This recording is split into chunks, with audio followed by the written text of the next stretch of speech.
And it's super exciting because today is time to talk about parts 4 and 5 in Dostoevsky's Crime and Punishment. Ladies, are you excited? Oh, yeah. Yes. Yeah.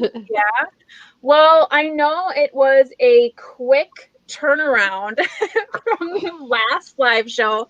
I know when we were done with that live show, I was starting to get prepped and like making a schedule for reading and getting everything going. And I'm like, oh my gosh, I have like 5 days to read 2 full parts of this book.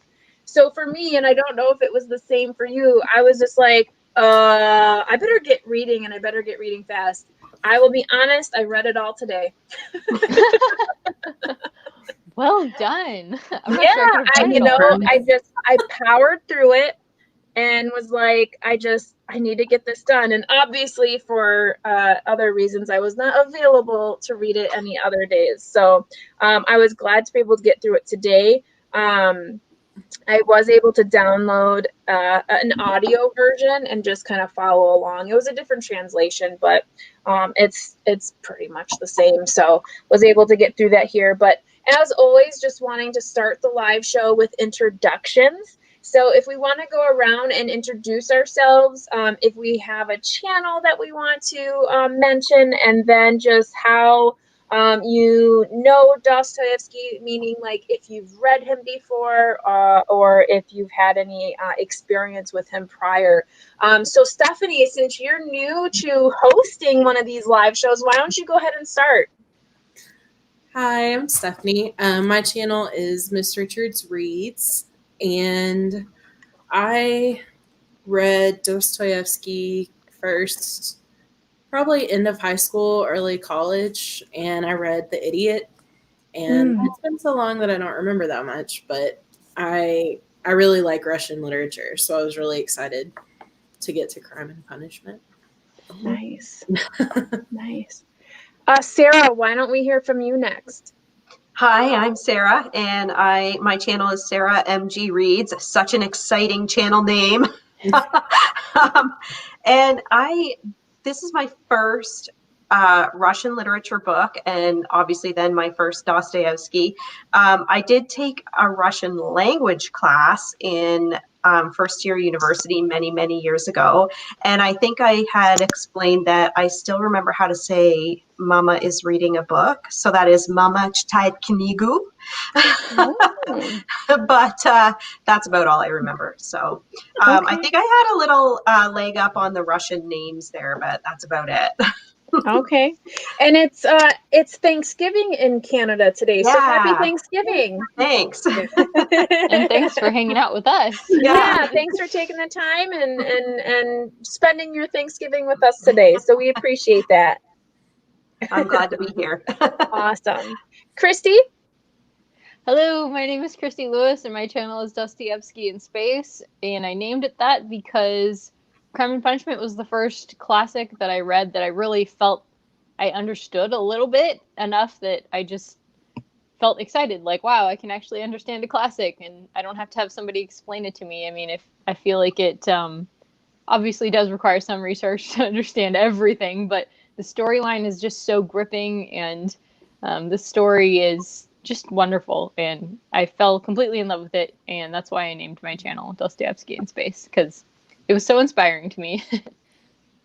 That's awesome. I know it's a wonder to each reader, no matter where you are in the world. You always remember that one book that like turned your whole like interaction with books around. I think, you know, when you have that one book that strikes you so powerfully, you like look at every other book like, how are you going to impress me? So it's interesting that this is the book that did that for you, because this book itself is so complex. There's so many different ways in reading this book and interpreting this book. And I think every reader can really pull something that's a little close to home out of this one. So that's really awesome that this is your like inspirational book, you know, the one that just pulled you into this reading world. So Yeah. Wonderful. Well, as you are logging on, everyone, hello, Laura. We'd love for you to say hello and interact within the comment section. Absolutely. I like to bring your comments into the live show as well. So please feel free to say hello and add your comments, add your thoughts on the section. We are reading parts 4 and 5 this week, or we have read those. And we're going to talk about them right now. So before we get into our questions of the evening, let's understand a little bit more about what our first impressions were of these two sections. So, ladies, what were your overall impressions, or overall impression of this section in 5 words or less? Let's go backwards this time. Let's go with Christy first. Okay, well, the first word that when you just asked me, because I didn't prepare for this question, I'm so sorry. The first word that comes to mind is confrontation, because there are at least 2 major confrontations that happen. And no, there's 3. One is more of a confession than a confrontation. But there's at least 2 major things where, like, yeah. So I shouldn't go on and on because it's supposed to be 5 words. So. Okay. Yeah. Okay. Confrontation and confession. Yep. I'll go with that, and I'll keep thinking. Okay, sounds good. Sarah, did you come up with 5 or less? So, Christy, if those are the 2 you're good with, it's 5 words or less. Yeah, you're good. Cool. All right. I said many dead and sick people. Everybody's sick. Yes. In one way or another. Okay. Stephanie? I said psychological, captivating, philosophical, anxiety, and ellipses, because in my version, almost every single page had ellipses on it. Yes, mine does too. There was actually one page where there was an ellipsis the entire, like, it just, like, it cut off the 2 sections of the page. Like, it was weird. I'm like, I have not ever seen this in a book before, but I like it. It's okay. I did have some words here. I said reflection, introspection, suspicion, and total chaos. The whole way through, everyone seems to be reflecting on themselves, on each other. They're suspecting one another, and everything just falls apart, it seems, in this section. So, so kind of moving forward, we're going to jump right in and get this party started. I mean, there's so much that happens. I know as we were preparing, the 4 of us, we're having a hard time coming up with questions because there's so much that happens in this section or sections that it's hard to really narrow in on a question, because a lot of what's happening is very complex, and there's a lot of moving parts within each piece of the puzzle. It almost seems as if the chapter will start going in one direction. At the very end, it'll all of a sudden just break off and something crazy will happen. You'll be like, oh my gosh, how is this going to play a part in the next chapter? So as we dive in, Christy, if you don't mind starting with your question, how did the philosophical motivations of our 3 characters here compare and contrast to one another? I feel like when coming up with this question, I feel like you almost could insert several different characters in there to really think about their philosophies, but these ones so Lebeziatnikov really thinks that he is very philosophical. Like, he considers himself a progressive, and it's kind of silly. He's kind of silly. He doesn't really know what he's talking about. He's kind of always, trying to negate bonds of any kind. That's really the main thing that he has going is, you don't need marriage bonds. You don't need social bonds. Just forget all that stuff. And I would present my wife with a lover just to make sure she knows that I respect her and her right to do what she wants to do. So he's a little bit, I feel like, a little bit mixed up. He's not a great representative for any particular philosophy, but this is something I didn't realize when I was starting Crime and Punishment this time around. Exactly. Dippity Whippity shared in the Voxer that a paper written by a professor, and in the paper, the professor says that Dostoevsky is always attacking some kind of philosophy that is held by the Russian intelligentsia. And so in Crime and Punishment, he's particularly attacking, we know that he always is kind of attacking nihilism. That's kind of a thread throughout. And Lebeziatnikov, he does have nihilism kind of mixed in with all of his theories in there.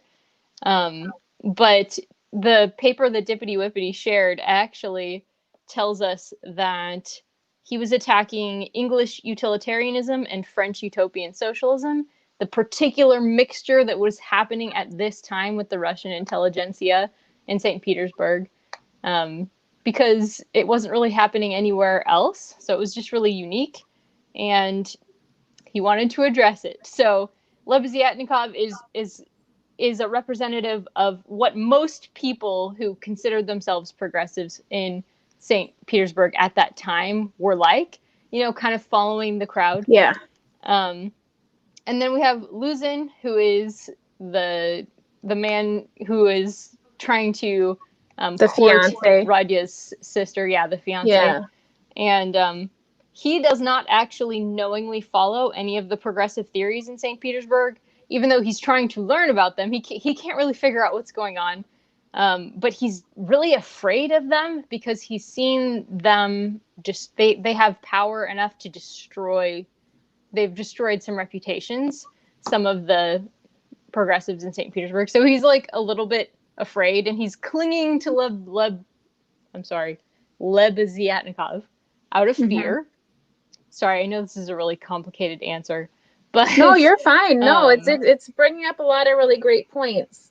Because I think those two especially interact a lot and have full-on conversations about this new generation and the commune, and they have very philosophical and political conversations within a couple of the chapters. So what you're bringing up is completely on point. So please continue. Thank you. This is the most I'll talk during the entire stream, I promise. So Luzhin, he's pretty much conforming out of fear, but he's like making fun of Lebeziatnikov, who is very sincere. The thing about Lebeziatnikov is, thank you. The thing about him is he's very sincere. He's just confused. Whereas Luzhin, he doesn't. He just wants the power and the influence, and he doesn't want to be shown up, was the terminology used in the book. So he's a lot sneakier and, oh, you're welcome. Thank you. That makes me feel better. One of the quotes from Luzhin was, "Had these people any power or not? Had he anything to fear from them? Would they expose any enterprise of his? And what precisely was now the object of their attacks?" So he's trying to avoid being attacked, essentially. And then we have Raskolnikov, who, like Lebeziatnikov, is a true believer, only he understands it very well, and he takes it much farther than any progressive in St. Petersburg ever would, which Dostoevsky does on purpose, because he's trying to show the logical conclusion of the arguments that the Russian progressives in St. Petersburg at that time, the intelligentsia, were spouting and saying that they believed in. So Raskolnikov takes it to the extreme and actually murders somebody based on his theory of utilitarianism. So utilitarianism is basically, an action is right if it tends to promote happiness, and wrong if it tends to produce the reverse of happiness. So it's all about producing happiness, and that's what he's trying to do by killing the woman that he kills, the moneylender. So that's kind of the three and how they interrelate philosophically.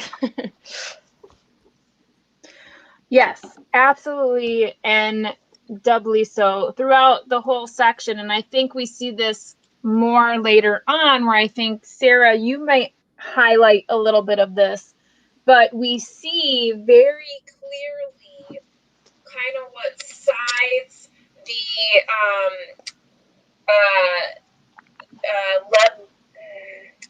Yeah, him.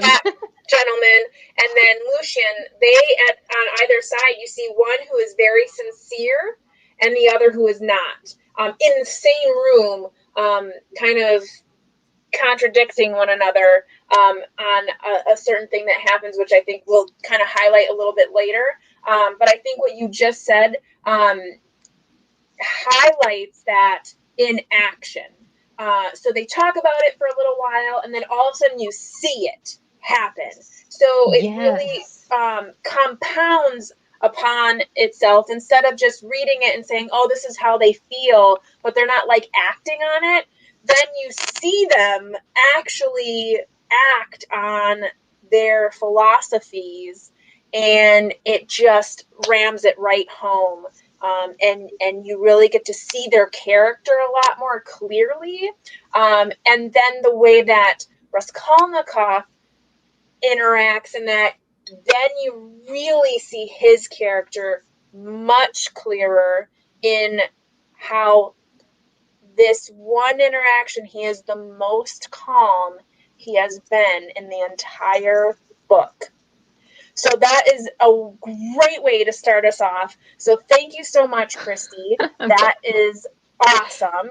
I want to kind of move forward and jump into some more motivation. So we just talked about some philosophical motivations. Let's talk about these motivations coming from our Katerina and the funeral dinner, which I don't think went the way she thought it was, or maybe it did.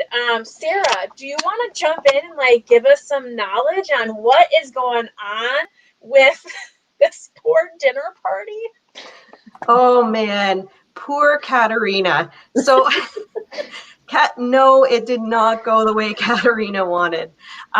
So Katerina, actually, I think her motivations are pretty easy compared to all these other like philosophical schools of thought. She is just worried about street cred, basically. Like she came from a richer family. I don't think it was like a super high class, but it was definitely like a better off family. She has this award from doing the shawl dance in front of the governor at one time, and it's like her highest achievement is that she was recognized as being something special. And that is, I think it's the only way that she feels her worth as a human. So everything that she's doing is trying to show how upper class she is, and how worthy she is of respect and attention. Hence the point of the funeral dinner, which she cannot afford. And she throws this big party, and she's really hoping that the important people show up. Like I think her greatest desire is that Luzhin shows up, which of course he did, and it didn't turn out the way that she wanted. I also think that that little prank that Luzhin pulled with the 100 ruble note was probably the worst thing he could have done to poor Katerina, because losing public face like that, especially with regards to money, would have been probably the worst thing that could have happened to her, and sent her into this absolute tailspin. Of course, now I'm a biologist by training, so I was very interested in this whole illness that she has. So she suffers from consumption. Consumption is usually, of course, like we can't go and test her, and we can't go and test most people in history who had it.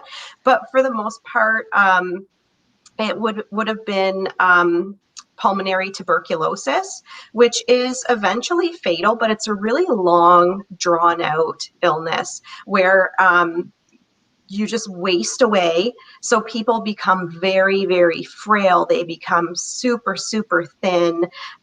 They cough a lot, and eventually they start coughing up blood like we see her doing. And it's interesting because in the 1800s, it was actually really romanticized, this disease. So that's why you often see these pictures of frail ladies, like, you know, lying on their beds. Consumption was considered, I won't go into that any more than that. I could So talk for an interesting. hour on that. But basically, like, it was, you know, it was something that if you're an upper class person, you can afford to lie around in your bed all day and waste away. And that's part of the reason why consumption was romanticized. Now, it was interesting that they were saying she might have gone mad because the disease hit her brain. Tuberculosis can actually affect the brain, but not in the way that she just went absolutely nut job at the end there. So I think that was actually something different. I think that was more of like a break from reality that she had, that caused her to go around dancing in the streets and all of that fun stuff. But even in her break with reality, it's interesting. It's very consistent with who she is. She's trying to go to this, I forget who it is, like the captain's house or whatever it is, and save face. She's trying to say, look, we are these rich people. We are upper class people. And look, we've been thrown out in the street, rather than just going around and begging like a normal a normal poor person would have. And I think for that particular section, when she, so Luzhin, or yeah, Luzhin, that's how I'm hearing it in my audiobook. He basically told her, your husband wasn't actually an official long enough to get the pension that was to be earned for him. So you're not going to get anything. And then what he also did to Sonia with the 100 rubles, is that what it is? Rubles? Just put her into a tizzy. And my kind of understanding was, she was like, you're not going to give us a pension? Well, I'm going to sit outside of your house and show you how long we can stand here until you do give us that pension, because my husband was an official and he did his part, and he died in the street, so you need to give us our money. And she, I mean, the extent of which she pulled this off. She not only took her children into the street, but she dressed them for the part. She made them learn song. I mean, within hours of just stepping out into the curb, she, you know, they were very, you know, what was it? This little star or something. I mean, they kept repeating that. And she, even when the policeman came up and was very respectful, which I actually, when that police officer was coming forward, I was like, oh, here we go. Someone's going to get beat with a baton and it's not going to end well. And that he was so respectful. He was like, ma'am, we need to bring you off the street. This is not a respectful thing for you to do. And it was just very interesting how that all kind of laid out. And I want to backtrack a little bit. The situation with Luzhin and putting the $100 in the, or 100 rubles in her pocket to make this elaborate scene. Let's talk about that a little bit. What was everyone's like first impressions of that scene when that happened, when he like kind of just burst into the room and was like, you stole from me? Like, what were your thoughts there? And anyone can answer on this one.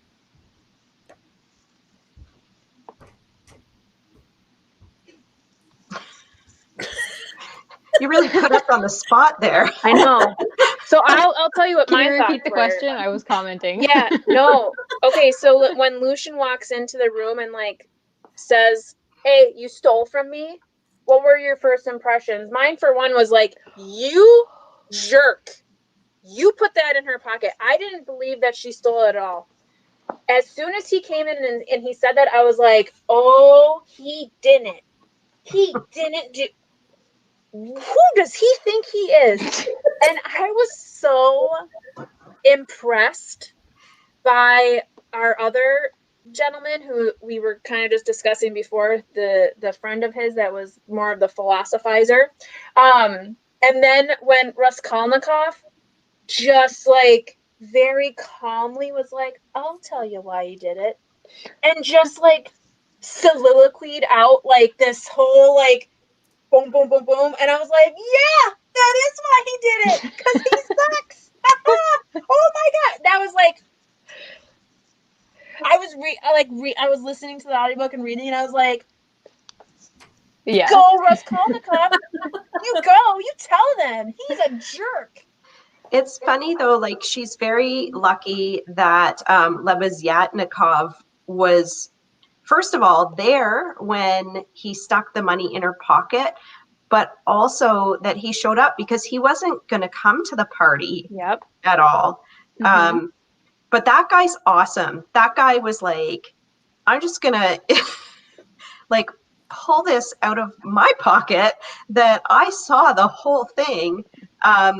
And then get the hell out of my apartment." That was the Yeah. best. And I think in the beginning of the chapter where he's talking to the Luhzin character, I think he says he likes Sonia. Like, he knows of her and he kind of has a crush on her. I swear I read that. So when they were in the room together and having that interaction where he was like talking to her, and then he like gives her 10 rubles, and then he comes away from the window and he like applauds Lucy and like, "Oh, that's so kind of you, so nice of you to give her money, like congratulations for being a good human." I think when he then like sees that he tries to tell everyone that she stole, he flipped his lid. He was like, "Oh no. Well, Oh no. This will not be happening," and lost his cool real fast. Because in my audiobook, I mean, this guy's narration, his voice gets so high and like so perturbed that you just feel the anger. Like, this guy's like, "You are kidding me. You're kidding me. I was in the room. You did it. You did that. And now you're going to stand in front of all these people and say that she stole?" And the thing that got me was like, because they said it was folded 8 times. Why would she do that? Why would she like fold it so, like fold it so tiny? That's someone hiding something somewhere. I mean, this guy, he is not smart. He is not a smart person. and he insisted that they be in the room with him. He just kept saying, "You need to be here because God knows what people will say, And it's like, you were going to get caught. Don't even. Yeah. I mean, he makes me sick. Like, he really does. Like, in the beginning, when they were all, like, talking about him behind his back, and Raskolnikov was like, "I don't like you, get out of my apartment," I was like, yeah, okay, whatever. Like, that's mean. I mean, what did this guy do to you? He's trying to take care of your sister. But then when we see the chapters in this section where it's him and his, like, ideas, and he's like, "How dare they? I tried to pick a poor girl so she'd like me more." And I'm like, okay, I don't feel anything for you now. You're worthless. You go find your commune and you stay there and don't come back because you have no good ideas. You stay over there with all your money. You can count your money in front of whomever you like, but don't come back. Stay over there and we'll live our life over here. So when, and now I'm kind of going on a tangent here, but when Raskolnikov tells oh, is it his sister? Yes. He tells his sister, like that his friend, the other student, he's a really good guy. I was just like, oh, yay. At least he's like, that's his blessing. Oh, that's so cute. Like, cause I've been like, yay for them. Cause I've been like kind of secretly saying like, hey, I think the sister and that other student guy should, make babies.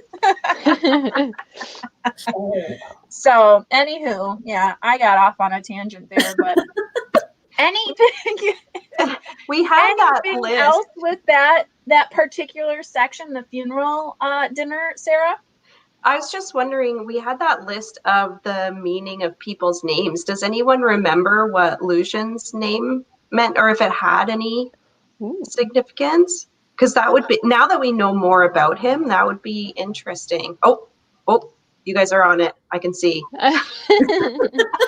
I see the heads go down.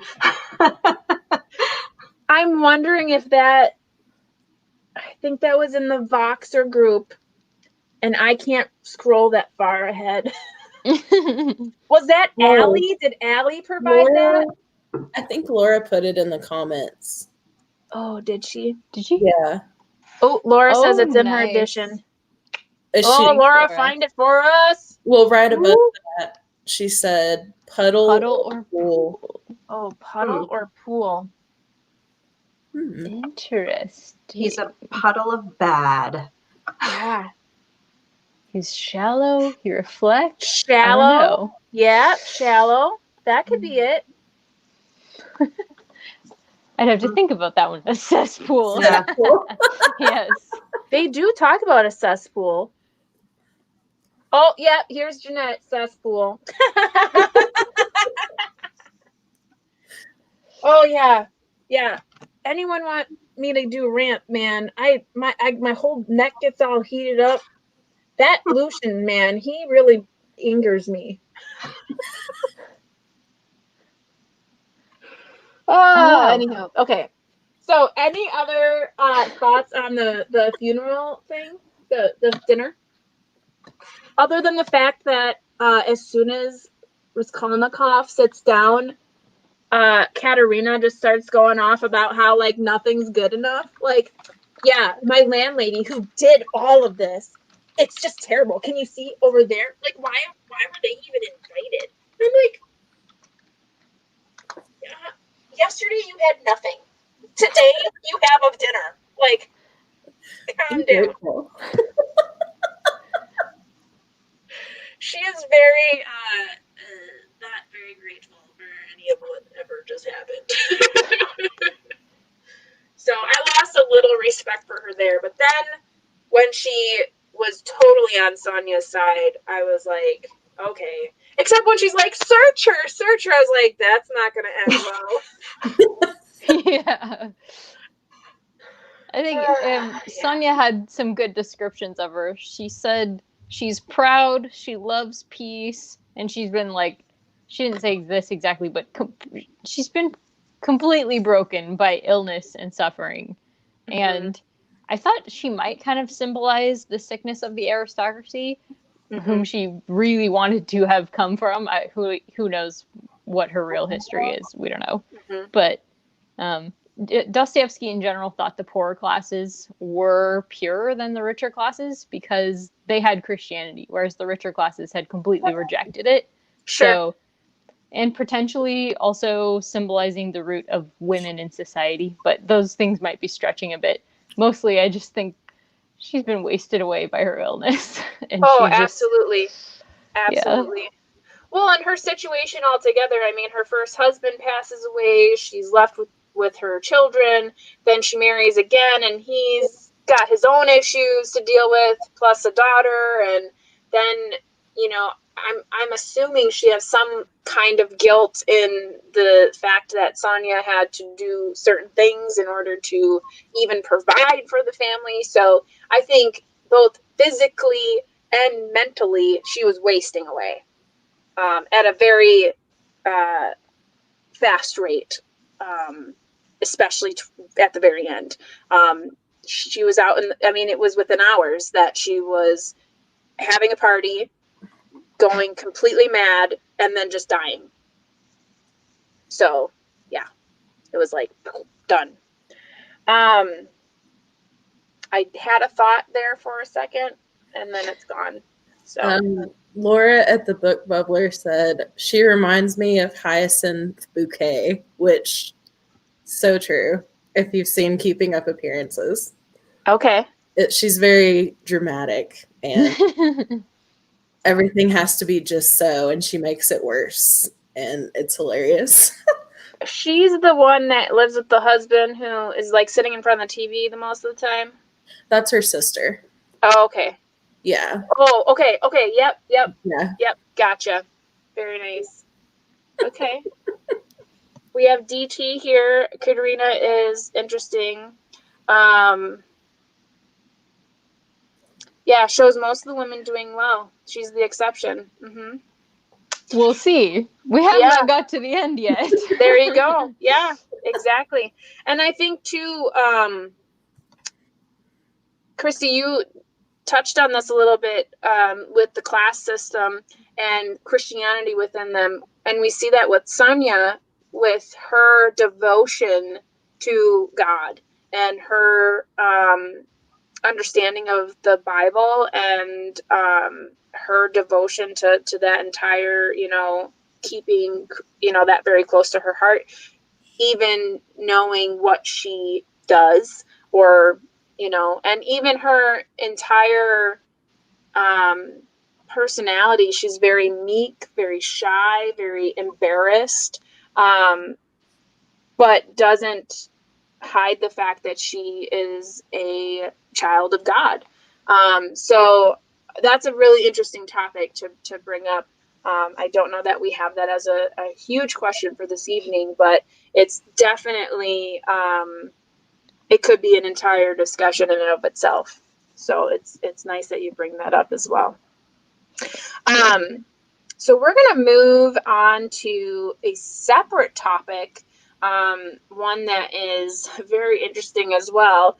But Stephanie, you brought up the question of how does Porfiry,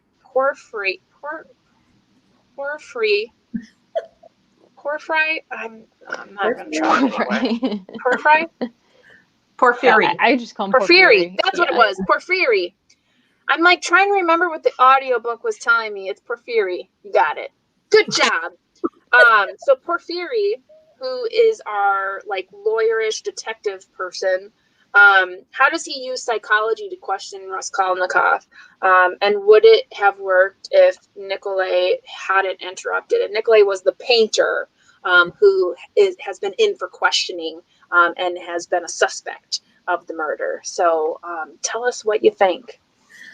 Yeah, so this one really caught my eye because I watch a lot of police procedurals.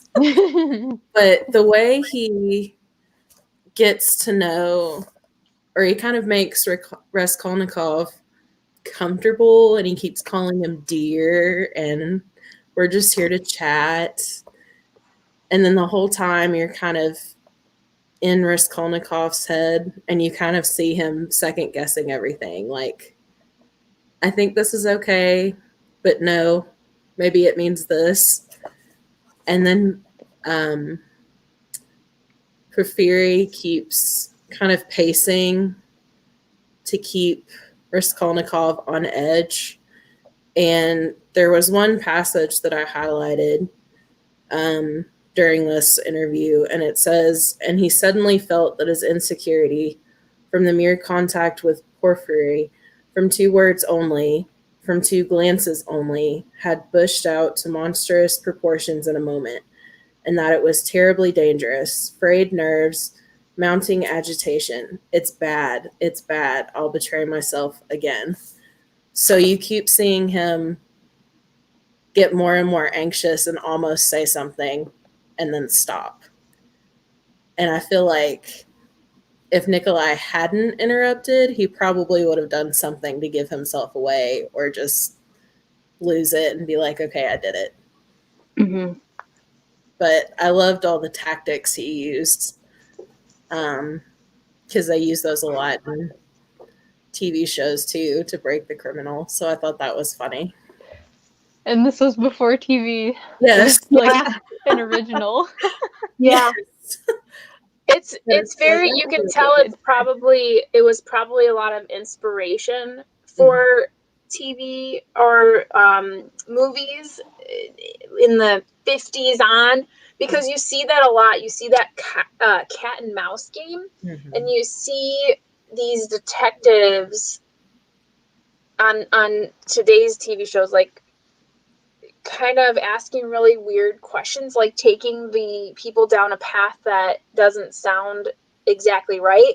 And in Crime and Punishment, they actually talk about that. Like, Raskolnikov goes, "Oh no, you're just asking me those questions because you're having me think about one thing so that you can switch it at the last minute." And what does he says like something like you're gonna hit me with a bang, or you're gonna like get me at the end. And it's funny because it's almost as if, as a reader, both of them know exactly what's up. But Porfiry doesn't have the evidence, and Raskolnikov knows it, but he also is like, does he have it? I don't know. Because Porfiry says, no, I wouldn't arrest you and have you sit in jail and make friends. I would let you sit out and linger while I collect all the things that I need, and then I'd come and get you. And it's like, what is happening? Like, do you have evidence on this guy or not? Because it sounds like you know everything that's happening. Because that there is another man that comes and he tells Porfiry, which we don't know until later, that he comes and tells him and says, yeah, he came back to the apartment and was asking about all the blood.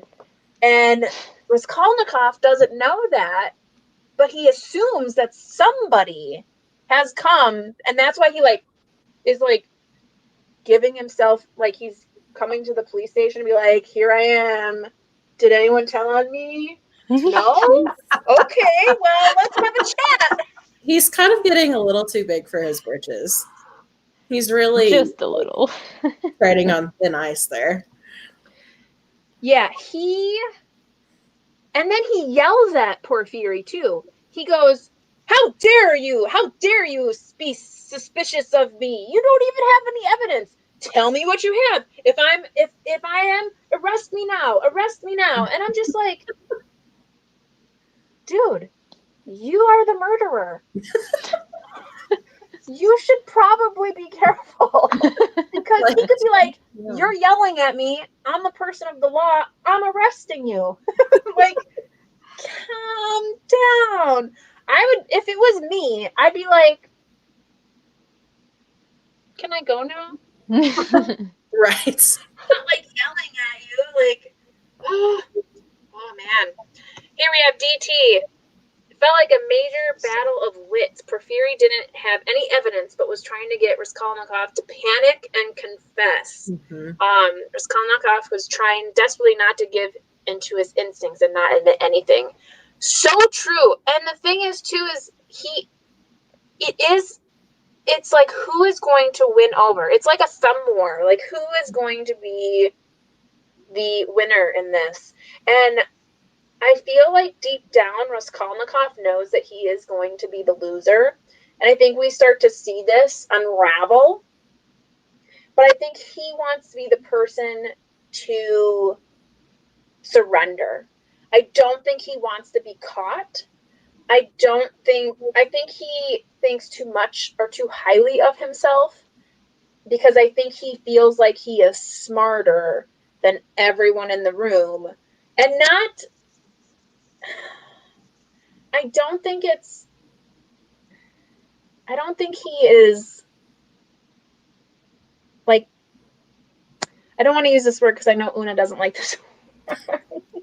But I don't think he thinks highly of himself in a sense that he's better than anyone, because we've seen that he has empathy and compassion towards others when they are, monetarily less than him.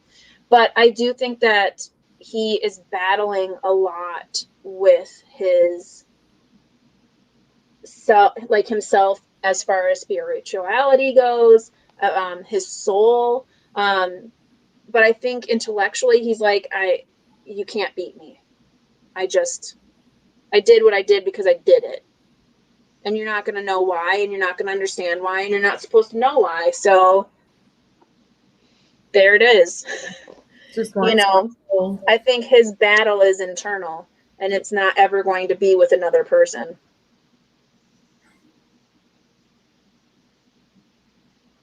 Yeah, as horrible as this sounds, I've kind of enjoyed seeing him break down, not because he did something horrible, but the way he's written breaking down, you can kind of see it coming.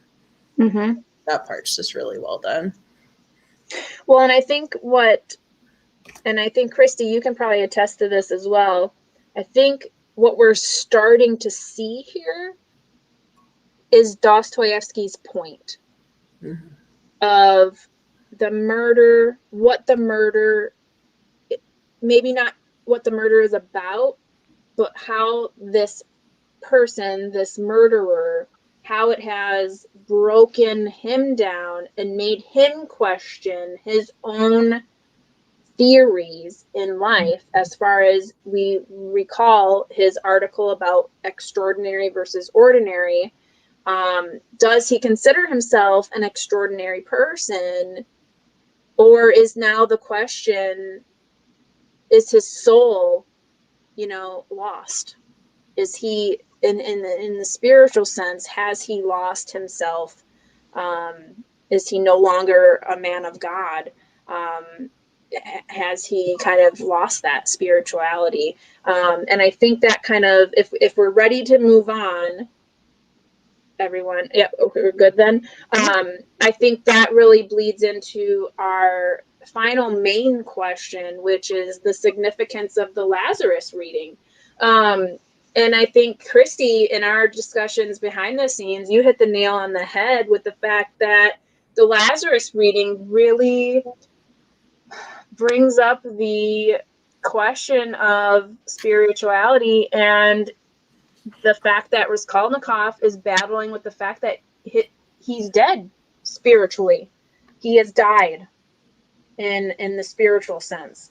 And with the reading of Lazarus, which is about resurrection, that's the true question. Will he be resurrected as a sense of his spiritual self? He's alive in the bodily form, in the functions, in his organs, but spiritually, this section really shows the death of his spiritual self. And in the Voxer group, we had a few questions about, like, why is he asking her to read this to him? And I really believe that with Sonia, he believes that she and he are the same. They are both transgressors of what is correct. He has taken a life. He's taken 2 lives, and which makes him not a good person. And Sonia is a prostitute. So she has violated her body by going down this path. And I think the biggest difference between the two, which I don't think he thought, is, she does that out of need. She almost has to. She doesn't want to, and she is very close to God. Obviously, even in the interaction when he asked her, "Do you know the story of Lazarus?" She almost meekly doesn't want to admit to the fact that she. I think she knows it by heart. I mean, I think she knows the whole Bible by heart, because she knew which one it was. She knew the story and she knew it very well. And when she read it with such conviction and such power and passion that she believes it, and she is a very spiritual Christian person. And I think that actually startled him. I don't think he expected that. I think he appreciated it, but at the same time, like, I think he thinks that they are one and the same. And though they both are transgressors, I don't think that Sonia is in the same grouping as him at all. I think she's one of my favorite characters. I think she's got a lot to offer. And with that story, I think what I have seen and kind of looking up the significance of that, I think this plays a huge role coming up in part 6 and the epilogue. And like we were saying before with Stephanie's question, that this is where Dostoevsky really starts to show us the point.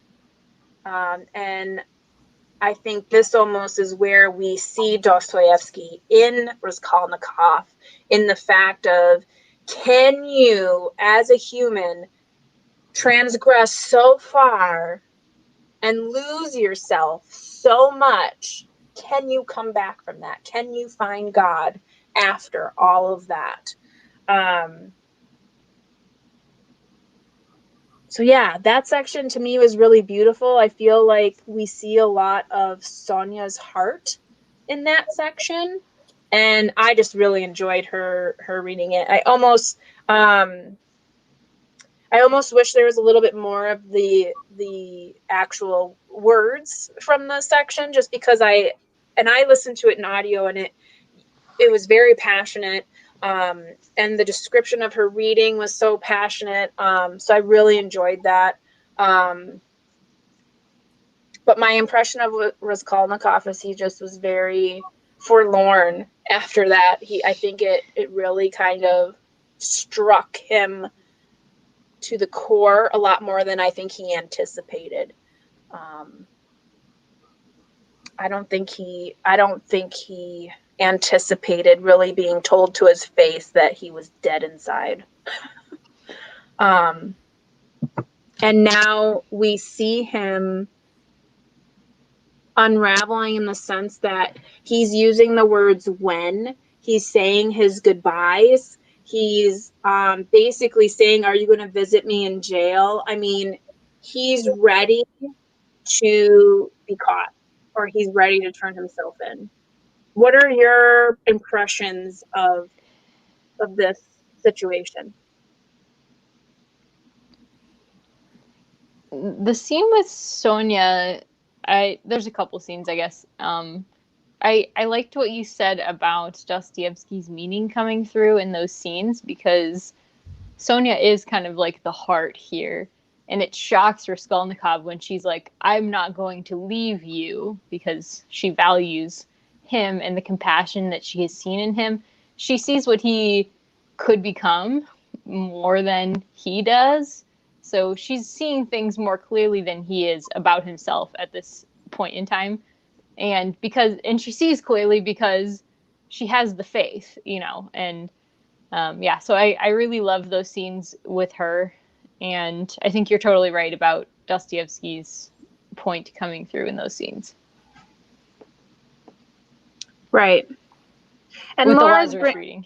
Yeah, and Laura's bringing up within that same scene, so after she reads that, he basically confesses to her. And Laura here says that he doesn't seem to think that Lizaveta, she doesn't count because it wasn't planned. And I think, so here's a random question. Do you feel like he would have felt as bad if he had just killed the pawnbroker? Or do you think that all these feelings are coming up because he killed Lizaveta, who he hadn't planned on killing? She happened to just be in the wrong place at the wrong time. Do you feel like we'd see the same story? I think. Go ahead. Sorry. I think that I think he would still have this downward spiral. I think, although, like, as far as, I don't think he feels bad at all. I don't think he feels guilty in the sense that we feel guilty. Like, I think he thought that he was so great that he could get away with murder. And now he's starting to realize, oh, I'm not as great as I thought I was. I think he still thinks that murder is like the absolute pinnacle behavior. And if he were good enough, he would have gotten away with it. I don't see that like the same guilt that we would all feel. It's a different kind of guilt. I for the most part, I totally agree with that. The only difference I think he's disturbed because he feels a little bit guilty, and he's like, if I was like Napoleon, I wouldn't even care. So, and that's what he's more concerned with. Like, he's only concerned about his guilt because it means that he's not Napoleon, essentially, at this point in time. Well, and I was just gonna say the sister was the innocent one, technically. She just interrupted everything. Mm-hmm. So I don't really feel like it would change as much as far as like you said about his guilt. It's not how we would feel guilty, but he would have been able to fulfill the rest of his plan, and it may have played out a little bit differently if she hadn't interrupted him. I think he found the murder of Lizaveta very shocking. Because he hadn't planned it. I think it really unsettled him, and maybe he actually may have felt a little bit of guilt when Sonia was talking about how she was friends with Lizaveta, but yeah, not very much. No. And he compares the two. Yeah. And he compares the two as well, because he recalls when he kills her, she makes these childlike gestures, the same gestures that as he's telling Sonia, she makes, like, oh no, please don't tell me you've done this. Like, oh, how can you? You must confess. You must confess. And, you know, I think her plea to him to confess is twofold. I think she means to confess to, you know, the police, but I think she means to confess to God as well. I think she is very much in tune with the fact that, you know, he has sinned. He is a sinner, and this sin is a more, you know, he can't. There's no coming back from this. You must confess and ask for forgiveness. So that scene was crazy, and then to find out that someone was on the other side of the door. I mean, I didn't even think about that until, like, he said it for, like, the third time. He, like, admits to murdering someone for the third time. And I was like, oh, I wonder if that guy's behind the door again. And I was like, oh, man, he is not going to end well. He is so lucky, though, that it was this Svidrigayev and not, like, anybody else. Yeah. You know, and how sickening, because what we find out about that guy is that he has probably, like, killed a couple of people via like talking them into hanging themselves, or like he's just berated people enough that they've killed, like committed suicide, is what my interpretation was. And then he hides behind these doors and hears this guy, you know, talk about murder. And then at the very end of the part where we're at, he's like, hey, you and I, we're good friends. We're going to talk. Like, as if, like, oh, I found a partner now. Like, we're both sleazy, nasty people that just like to kill people. So let's talk. Let's have a drink. I know. And that's where the TV movie comes in. They become friends. Yeah. So that kind of leads into predictions. So from the last live show, any of your predictions come true in what happened in these two sections? Mine hasn't come true yet. I just think he's gonna break down, have a complete breakdown, and stuff's going to hit the fan, and that's how he's going to get caught. Just based on his mannerisms and his thoughts and his madness. And I can't remember what I predicted. I don't think anybody could have predicted what happened.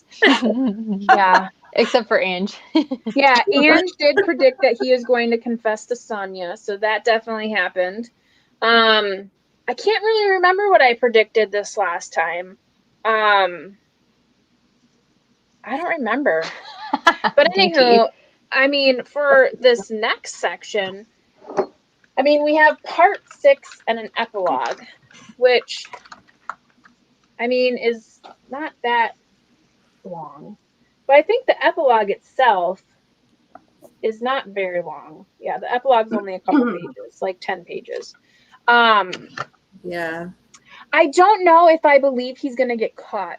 I believe that I feel like he will present himself and he will give a full-on like lecture of why he did what he did, and that they should all understand why he did it. And he's only turning himself in because it's the right thing to do to save his soul. Like, that's just my, like, the way I've been interpreting his actions. I do feel like he is smart, and I do feel like he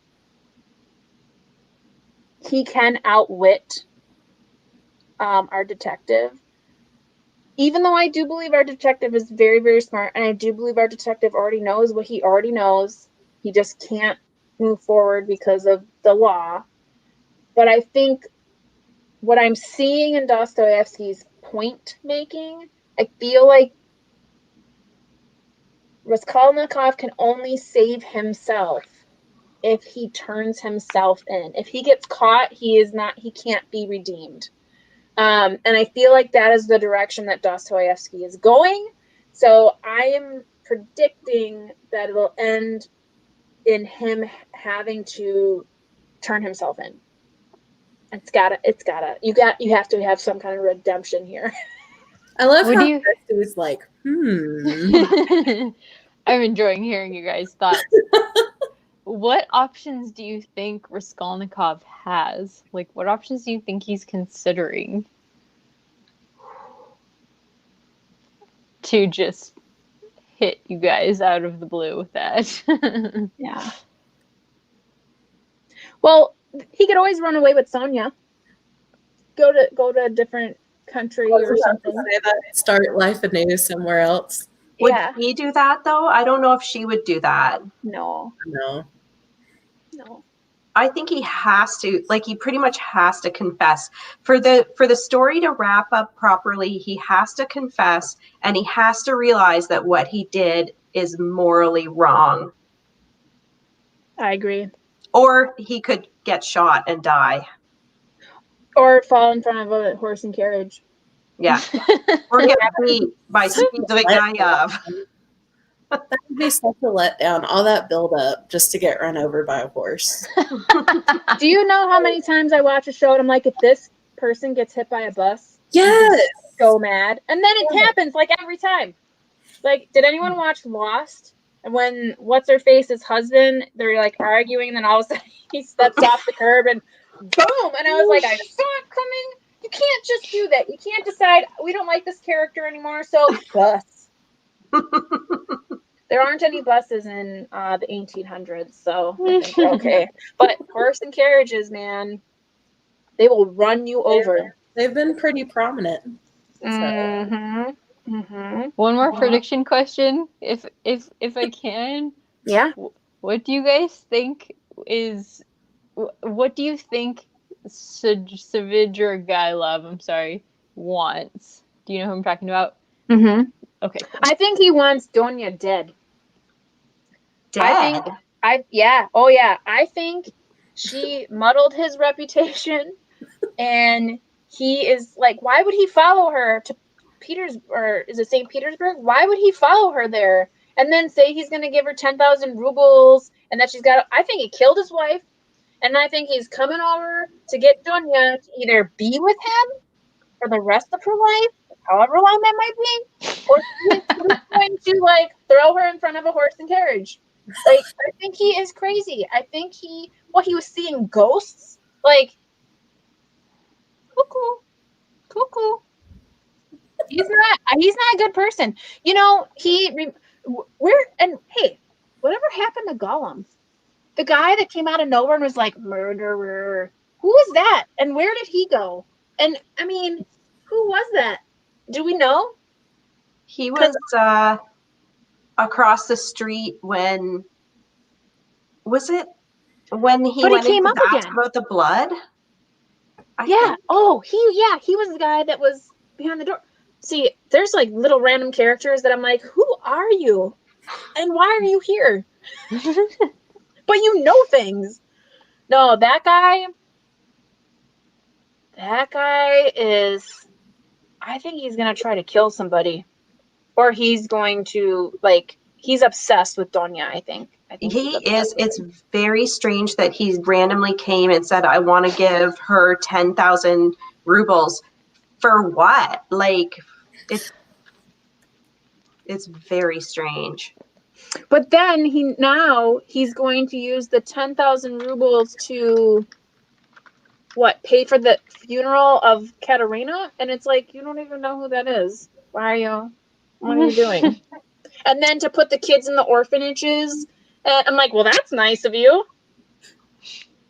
Can you take them in yourself? Like, that would be better than send them off to an orphanage. But I mean, that happens all the time, by the way.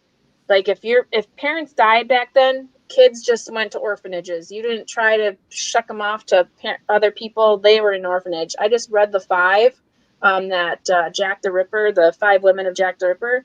And one of the women, her parents died when she was probably like 14 or whatever. And she had like 6 siblings that were younger than her. And the older siblings were just like, yep, those ones go to the orphanage. This one will go with their aunt and uncle over here. And then we'll just get married so that we have a house too. And I'm thinking, you just sent 5 of your siblings to the orphanage. Bye.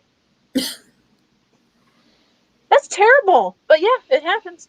We just saw it happen. I guess you can't have a good life with 10,000 rubles. We should ask Ramsey how much money that would be.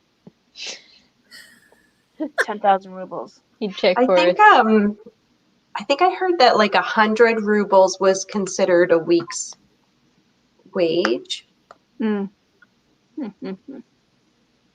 It's crazy. So it's a lot.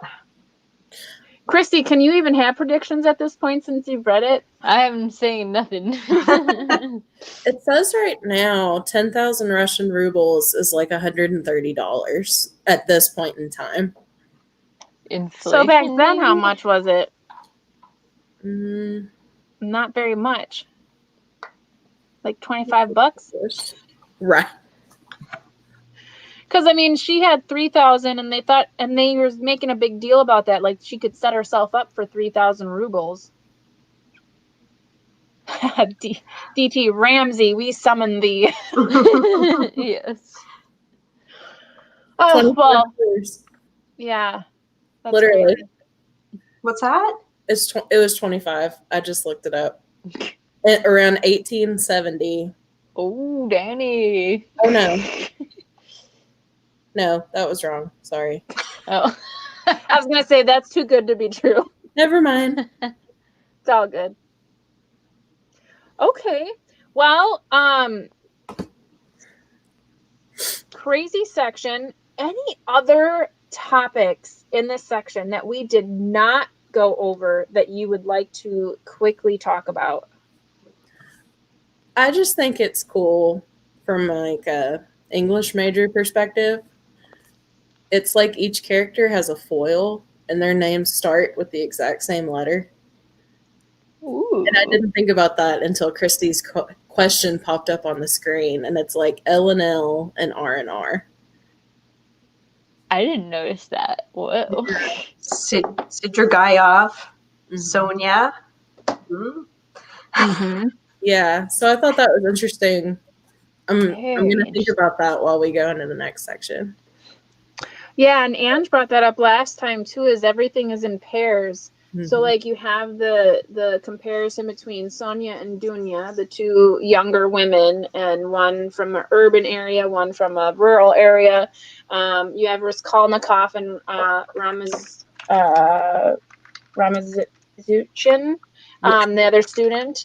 The mothers, you have those two that are very different. Raskolnikov's mother really doesn't do anything but cry a lot. And then you have Katerina, who is so passionate and involved and crazy sometimes in her actions. Whereas, his mother is just very subdued and just kind of writes a letter and then goes, oh, "You don't tell people what I wrote in my letter." So yeah, it's the whole book. You wonder to yourself too. We read books, and you read this book, and it's written in 1880, 88, 1866, and then you read a book that was written in 2019, and you're like, did you even think about like what the plot would be or what characters would be like? I mean, do your foils have matching first letters of their names? Come on. Right. Hers. Does your name stand for something? Yeah. It's just you always say they don't make cars like they used to. They don't make movies like they used to. They don't write books like they used to. I mean, classics are classics for a reason. And I think even when we think of modern classics, we're still not even thinking about anything past like 1970. There's no such thing as a contemporary classic. There really isn't, because I mean, these books are just, we could talk all day. We could talk all day about these books. Well, if there's nothing else that we have to chat about, I think we'll kind of wrap it up. We did good, everyone, about an hour and a little over, which is typical of what we get here. So that's awesome. We only have one live show left. Can you believe it? The next live show is going to be on Halloween. Myself, Christy, Victoria again from A Musical Bookworm. And if anyone else, we have one more slot open. If you are interested in joining, that is going to be on Saturday, October 31st at 1 p.m. Central Standard Time. So that's U.S. Central Standard Time. Let me know, private message me, and we will get you in. If no one else is interested, you got stuff going on, I know it's Halloween, Christy and Victoria and I will be just fine. We'll get through it all together. But I want to thank the three of you so much for helping this week. I definitely was pretty busy, so I so appreciate you coming up with questions and being so awesome through this quick turnaround from the last live show. I hope you had a good time, and I so appreciate you and all that you did to prep for tonight. Thank you, Danny. You're awesome. Thanks for hosting. Yeah, thank you so much. Absolutely. Thank you so much. Again, the Voxer group will continue through until the end here, and we will see you guys all on the 31st. So bye.